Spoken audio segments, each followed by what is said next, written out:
Ang kwento ay tungkol sa isang magkasintahang tomboy na labis na nagmamahalan at nagpasya na itaas ang kanilang relasyon sa susunod na antas. Panoorin ang video hanggang sa dulo para malaman kung ano ang mangyayari sa kanila, kaya't magsimula na tayo. Si Adele, isang batang estudyante, ay umalis ng bahay papuntang paaralan sa simula ng pelikula. Tinuturuan sila ng kanilang guro ng literatura, at pagkatapos ng klase, umupo siya kasama ang kanyang mga kaibigan. Isa sa kanila, si Amelie, ay nagsabi na nakita niya si Thomas, isa sa kanilang kaklase, na tumitingin sa kanya, at pinaghihinalaan niyang may gusto si Thomas sa kanya. Itinanggi ito ni Adele, pero, ngunit ipinahayag din niya na gusto niya ito. Pagkatapos ng paaralan, umuwi siya at naghapunan ng tahimik kasama ang kanyang pamilya. Kinabukasan sa bus, lumapit si Thomas para umupo sa tabi niya, nakipag-usap siya sa kanya at nagtanong tungkol sa librong binabasa niya. Sinabi niya sa kanya ang tungkol sa libro at sinabi niyang hindi siya mahilig sa mga libro at mas gusto niya ang musika. Bago umalis ng araw na iyon, nagplano silang magkita sa parke para sa isang date. Pumunta siya sa parke gaya ng kanilang napagkasundoan. Habang naglalakad, nakita niya ang isang magandang babae na may asul na buhok kasama ang isa pang babae. Tinitingnan niya ang babaeng ito at agad na nahulog ang loob niya. Tinitingnan niya ang babaeng ito at habang naglalakad sila, tinitingnan din siya ng babae. Pumunta siya para makipagkita kay Thomas, na nagsabi sa kanya na nagsimula na siyang basahin ang librong binabasa niya. Pumunta sila sa sinehan, kung saan naghawak sila ng kamay at naghalikan. Umuwi siya para matulog, ngunit patuloy siyang nananaginip tungkol sa babaeng may asul na buhok na hinahawakan siya. Hinawakan niya ang sarili at hindi makatulog ng maayos. Pumasok siya sa paaralan na may namamagang mukha at inakusahan siya ni Amelie na nagpalipas ng gabi kasama si Thomas. Itinanggi niya ang akusasyon at pumasok ng hindi nakikipag-usap kay Thomas. Nakalaunan ay lumapit sa kanya para tanungin kung may nagawa siyang mali. Tinanong niya kung masyado siyang mabilis at sinabi sa kanya na ito ay dahil mahal niya siya. Sinubukan niyang halikan siya at nagpatuloy sila sa kama. Nagkaroon siya ng relasyon kay Thomas, ngunit pakiramdam niya ay may kulang sa kanyang buhay. Nakipagkita siya sa kanyang matalik na kaibigang si Valentine, isang bukas na bakla, at sinabi sa kanya ang tungkol dito, at nagpasya siyang makipaghiwalay kay Thomas. Ibinahagi niya ang balitang ito kay Thomas at humingi ng tawad sa pag-akay sa kanya. Bumalik siya sa paaralan, at pagkatapos ng isa sa kanyang mga klase, umupo siya kasama ang kanyang kaibigang babae na si Beatrice. Isa pang babae, si Alice, ay naglalakad sa tabi nila at nagkomento si Beatrice na cute si Alice at maganda ang kanyang puwit. Nagtanong si Adele kung tinitingnan ni Beatrice si Alice, at sinabi ni Beatrice na si Alice ang tipo niyang babae. Nagkomento rin siya na cute si Adele at hinalikan siya. Naging masaya ang araw ni Adele at napansin ito ng kanyang mga magulang. Kinabukasan sa paaralan, nakipagkita siya kay Beatrice, hinalikan niya ulit siya, ngunit sinabi ni Beatrice na hindi niya iniisip na magiging mahalaga ang kilos ng nakaraang araw dahil nagbibiro lang siya, na nangyari sa biglaang pagkakataon. Lumabas siya at nakipagkita kay Valentine, sinabi niya sa kanya na lumabas sila at dinala siya sa isang gay bar. Umalis siya sa gay bar at pumunta sa isang lesbian bar kung saan nakita niya ang babaeng may asul na buhok. Lumapit ang babae para umupo sa kanya at inalok siya ng inumin, nag-usap sila at ipinakilala niya ang sarili bilang si Emma, isang fourth year na estudyante ng Fine Arts.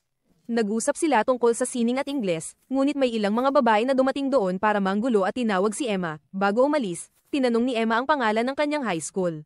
Nang gabing iyon, natulog siya ng masaya at pumasok sa paaralan kinabukasan at nakita niya si Emma na naghihintay sa kanya. Nakipagkita siya kay Emma, na nagsabi sa kanya na dumaan lang siya at bumati. Umalis sila ng magkasama at huminto sa isang parke para mag-usap.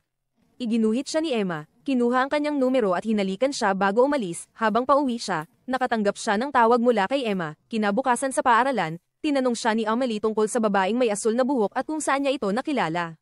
Nagsinungaling siya na sa isang cafe, ngunit tinanong ni Amelie kung sa isang gay bar. Sinabi ni Valentine na pumunta siya sa gay bar kasama siya at tinanong siya kung bakit siya pupunta sa ganoong pagtitipon. Sinabi rin ni Amelie na sa tingin niya ay bakla si Emma. Itinanggi niyang pumunta sa isang gay bar, ngunit sa kasamaang palad, inamin ni Valentine na pumunta sila ng magkasama.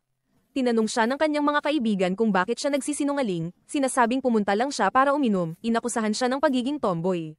Isa sa kanila ay nagsabi pa na wala siyang pakialam, ngunit ang katotohanan na natulog si Adele sa kanyang kama ng hubad ay nag-aalala sa kanya. Iginiit niyang hindi siya bakla at isa sa kanila ay nagpakita ng mga senyales ng pagdila, na ikinagalit ni Adele at sinaktan niya sila. Lumapit si Valentine para pakalmayin siya at sinabi sa kanya na tanggapin ang sarili. Nagpatuloy siya sa pakikipagkaibigan kay Emma, na dinala siya sa kanilang art gallery at tiningnan nila ang ilang mga piraso ng sining ng magkasama. Nananatili sila sa damuhan para mas makilala ang isa't isa at kumain. Nag-uusap sila tungkol sa kanilang sexual na kagustuhan at kasaysayan bago maghalikan sa unang pagkakataon. Mula sa halik, lumipat sila sa kama kung saan nagkaroon sila ng unang pagtatalik. Sa unang pagkakataon, naramdaman ni Adele na maganda ang pakiramdam tungkol sa sex. Pumunta siya sa isang lesbian picnic kung saan nakita nila ang ilang magkasintahan na kumakanta at naghahalikan, at nagbahagi rin sila ng kanilang unang pampublikong pagpapakita ng pagmamahalan. Habang umaalis sa picnic, pumunta sila sa isang parke kung saan naghalikan ulit sila. Inimbitahan ni Emma si Adele sa bahay at tinanggap siya ng kanyang ina at amain na si Vincent sa kanilang pamilya ng bukas palad. May dala siyang bulaklak sa kanyang pagbisita at mas pinahalagahan nila iyon sa gabi. Nagtalik ulit ang magkasintahan, bumalik si Adele sa bahay at wala siyang nadatnan sa kanilang sala. Lumabas siya sa damuhan kung saan nakilala niya ang kanyang mga magulang at kaibigan na bumabati sa kanya ng maligayang kaarawan. Nagdiwang siya at sumayaw kasama nila habang ipinagdiriwang ang kanyang kaarawan at inimbitahan din niya si Emma sa kanilang bahay. Ipinakilala niya si Emma sa kanyang magulang bilang kanyang guro sa pilosopiya dahil natatakot siya na hindi tatanggapin ng kanyang konserbatibo at manggagawang magulang ang kanyang sexual na pagpili. Pagkatapos ng tahimik at awkward na hapunan, pumunta siya sa kwarto kung saan nagtalik sila ni Emma. Nangako siyang gagawin ng kanyang makakaya bago sila matulog ng gabing iyon. Kinabukasan, nakaupo siya ng hubad sa harap ni Emma, na gumagawa ng kanyang hubad na larawan. Nagsimula na siyang magturo ng literatura sa isang elementarya. Sa oras ng pahinga sa paaralan, isa sa kanyang mga kasamahan ang nag-anyaya sa kanya na sumama sa isang party sa gabi, ngunit sinabi niyang may hapunan siya kasama ang pamilya. Nag-aalala, tinanong siya ng lalaki kung iniiwasan niya sila dahil palagi siyang may dahilan tuwing may plano sila. Sumagot siya ng hindi at sinabing hindi lang maganda ang timing. Umuwi siya para tumulong sa paghahanda para kay Emma, party sa bahay para mapalapit ang kanyang mga tao sa kanyang sining. Sa party, ipinakilala siya ni Emma sa kanyang kaibigang buntis na si Lisa at isa pang lalaki, si Joaquim, ay sumali rin sa usapan.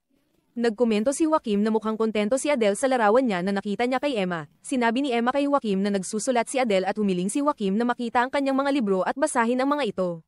Ngunit sinabi ni Adele na hindi niya ginawang karera ang pagsusulat. Pinakamagandang oras ang ginugol niya sa party kasama ang isa pang bisita, si Samir, isang aspiring actor na nagpaparamdam sa kanya ng komportable habang pinag-uusapan nila ang sexualidad at sexual na pagpili pati na rin ang buhay sa Amerika. Si Emma naman, ginugol ang bahagi ng party kasama si Lisa. Bumalik sila sa bahay pagkatapos ng party at naglinis si Adele ng bahay habang nagbibihis. Sinabi niya kay Emma na ang kanyang mga kaibigan ay klase at matalino, ngunit hindi sumagot si Emma. Naghubad siya at pumunta kay Emma, na nagsabi sa kanya na nagkaroon siya ng magandang epekto kay Joaquim at na si Joaquim ang may-ari ng pinakamalaking gallery sa estado. Sinabi ni Emma kay Adele na gawing karera ang pagsusulat. Bumalik siya sa paaralan kinabukasan, at pag-uwi niya sa gabi, nakatanggap siya ng voicemail mula kay Emma. Sinabi ni Emma sa kanya na magpapalipas siya ng gabi sa bahay ni Lisa dahil kailangan niyang magtrabaho sa kanyang artwork kasama si Lisa. Umalis si Adele sa bahay para makipagkita sa kanyang kasamahan na gustong makipag-usap sa kanya sa isang club. Habang sumasayaw sila, naghalikan at naghawakan sila. Bumalik siya sa bahay kay Emma, na nababahala tungkol sa kanyang trabaho. Isang gabi, dinala siya ng kanyang kasamahan pauwi, ngunit sa maling address. Si Emma, na nasa bahay na, nakita siya at tinanong kung sino ang naghatid sa kanya. Nagsinungaling siya na isang babae iyon ngunit hindi naniwala si Emma.